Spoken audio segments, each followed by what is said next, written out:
रामपुर चलोगी क्या और कितने पैसे लोगी? देखिए साहब, वैसे तो 20 रुपए भाड़ा है, लेकिन रात का समय हो रहा है और ऊपर से मौसम भी खराब है, तो मैं आपसे 40 रुपए लूंगी। ठीक है ले लेना, लेकिन तुम मुझे जल्दी से वहाँ पहुँचा दो। जिसके बाद बंटी ई रिक्शा में बैठ जाता है और भूतिया टूनी चिड़िया की आत्मा सुनसान जंगल पर अपना रिक्शा चलाते हुए आगे बढ़ने लगती है। तभी हवा के झोंके से ई रिक्शा के शीशे पर लाल कपड़ा उड़ जाता है और उसी वक्त शीशे पर बंटी की नजर पड़ती है और शीशे में उसे भूतिया चिड़िया की आत्मा का चेहरा दिखता है। उसे देखकर बंटी बहुत ज्यादा डर जाता है और हिम्मत करके बोलता है, तुम ये ई रिक्शा यहीं रोक दो, मुझे यहीं उतरना है। बंटी के इतना बोलते ही भूतिया टूनी चिड़िया की आत्मा अपने असली रूप में आ जाती है। अब ये ई रिक्शा नहीं रुकेगा जब तक मैं नहीं चाहूँगी। ये कहकर भूतिया टूनी चिड़िया की आत्मा बंटी कबूतर को मार देती है। मेरे हाथों से कोई भी जिंदा नहीं बचेगा, मैं सभी पक्षियों को मार डालूंगी। अब ऐसे ही भूतिया टूनी चिड़िया की आत्मा अपने रिक्शे में बैठने वाली सवारियों को मारने लगती है। ऐसे ही कुछ दिन बीत जाते हैं और फिर एक रात दो दोस्त टुनटुनी और टुन्नू कार से घर जा रहे थे। तभी अचानक उनकी कार खराब हो जाती है, जिसके बाद वो सभी कार से उतरकर जंगल के किनारे खड़े होकर दूसरी गाड़ी के आने का इंतजार करने लगते हैं। यहाँ इस सुनसान जंगल पर कोई गाड़ी नहीं आने वाली, हमें पैदल ही चलना पड़ेगा। तभी टुन्नू को ई रिक्शा आते हुए दिखता है और वो बोलता है, वो देखो एक ई रिक्शा आ रहा है। जिसके बाद भूतिया टूनी चिड़िया की आत्मा अपना ई रिक्शा वहाँ आकर रोकती है और वो दोनों उसमें बैठ जाते हैं। यार बहुत टाइम बाद हम ई रिक्शा में बैठे हैं, तो क्यों ना एक सेल्फी हो जाए। गुड आइडिया टुन्नू, चलो सेल्फी लेते हैं। जिसके बाद टुन्नू अपना फोन निकालकर कैमरा ऑन करता है, लेकिन गलती से उसका बैक कैमरा ऑन हो जाता है। लेकिन उसे रिक्शा चलाते हुए वो चिड़िया कैमरे में नहीं दिखती। ये देखकर टुन्नू डर जाता है। क्या हुआ, मैं तुम्हें कैमरे में नजर नहीं आई ना? इतना बोलते ही भूतिया टूनी चिड़िया की आत्मा अपने असली रूप में आ जाती है।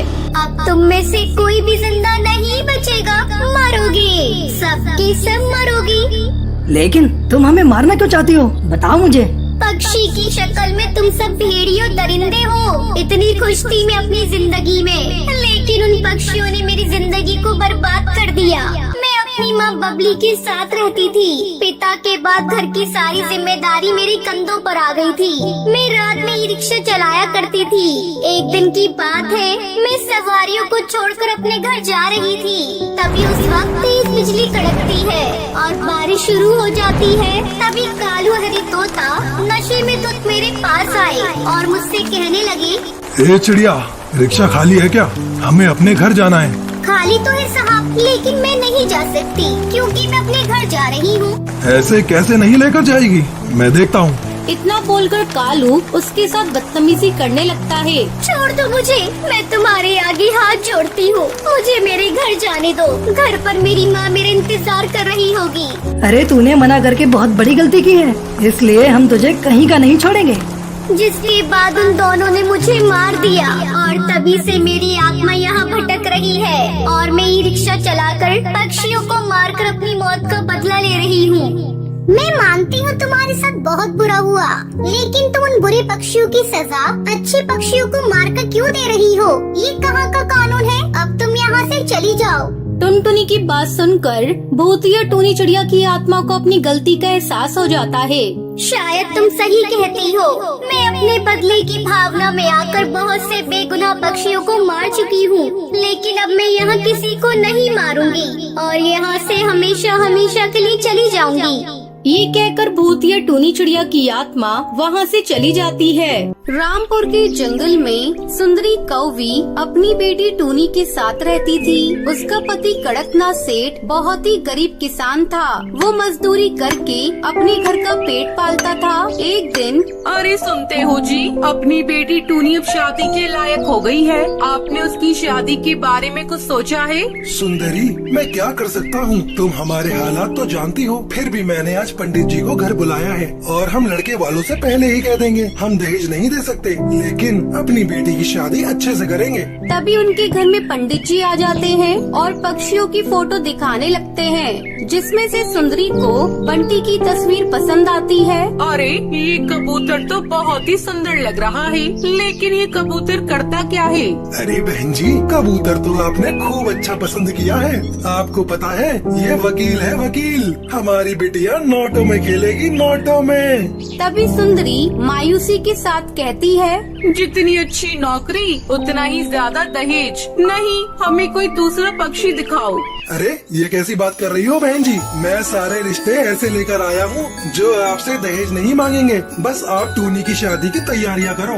कुछ ही दिनों में टूनी चिड़िया और बंटी कबूतर की शादी हो जाती है। टूनी चिड़िया अपने ससुराल में सारी जिम्मेदारी बड़े अच्छे से निभाती है, लेकिन बंटी उससे सही से बात नहीं करता था। एक दिन बंटी गुस्से में ऑफिस से घर आता है और अपनी माँ से कहता है, माँ, तुमने मेरी किस गवार गरीब चिड़िया से शादी करवा दी? तुम्हें पता है तुम्हारी इस फ्री की नौकरानी पाने की वजह से टुनटुनी मुझसे नाराज हो गई है।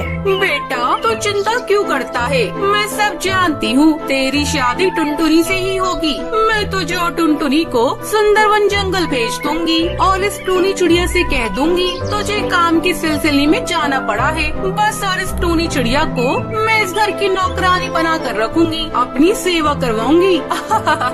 तभी ये सब बातें टूनी चिड़िया सुन लेती है। हे भगवान, ये सब क्या है? माँ जी और बंटी ने मुझे इतना बड़ा धोखा दिया। मुझे इस घर में नौकरानी बनाकर लेकर आए हैं। इससे अच्छा तो मैं जान दे दूं। मेरे जीने का कोई फायदा नहीं। ये कहकर टूनी चिड़िया नदी में कूदकर अपनी जान दे देती है। वहीं टूनी की मौत से बंटी और बबली बहुत खुश होते हैं। अच्छा है माँ, वो परेशानी ने अपने आप ही अपनी जान दे दी। मुझे तो उससे छुटकारा मिल गया। अब मैं टुनटुनी से शादी करूँगा। इस तरह कुछ दिन गुजर जाते हैं। बंटी बारात लेकर टुनटुनी के घर पहुंच जाता है, जिसके बाद उन दोनों की शादी हो जाती है। शादी के बाद बंटी टुनटुनी को डोली में बिठाकर अपने साथ लेकर आने लगता है, लेकिन तभी रास्ते में भूतिया टूनी चिड़िया की आत्मा ये सब देख लेती है। कितनी बेशरम है ये लोग। मेरे बढ़ते ही बंटी जी ने दूसरी शादी कर ली। ऐसा नहीं हो सकता। मैं उन्हें किसी का नहीं होने दूंगी। तभी अचानक से बादलों में बिजली कड़कने लगती है और बहुत तेज बारिश शुरू हो जाती है। देखते ही देखते चारों तरफ बाढ़ आ जाती है। अरे चिंता मत करो टुनटुनी, मैं तुम्हें जल्दी सही सलामत घर ले जाऊंगा। तभी भूतिया टूनी चिड़िया की आत्मा टुनटुनी को मार देती है और उसकी जगह डोली में बैठ जाती है। बंटी बड़ी मुश्किलों से डोली को घर लेकर आता है और जैसे ही डोली में से टुनटुनी की जगह भूतिया टूनी चिड़िया की आत्मा निकलती है, बंटी डर जाता है। भूतिया चिड़िया की आत्मा, बता मेरी टुनटुनी कहाँ है और तू कौन है? यहाँ पर क्या कर रही है? मैं टूनी हूँ, जिसे तुम अपनी माँ के साथ नौकरानी बनाकर अपने घर लेकर आए थे। तुमने मेरे साथ अच्छा नहीं किया, जिसकी सजा मैं तुम्हें जरूर दूंगी। माफ कर दो मुझे, माफ कर दो, मुझसे बहुत बड़ी गलती हो गई। हाँ, ऐसे कैसे माफ कर दूं? जब तक मैं तुम्हें नहीं मार देती, मेरी आत्मा को मुक्ति नहीं मिलेगी। इतना कहते ही भूतिया टूनी चिड़िया की आत्मा बंटी को मार देती है, साथ ही साथ उसकी माँ को भी मार देती है, जिसके बाद भूतिया टूनी चिड़िया की आत्मा को मुक्ति मिल जाती है और वो वहाँ से हमेशा हमेशा के लिए चली जाती है।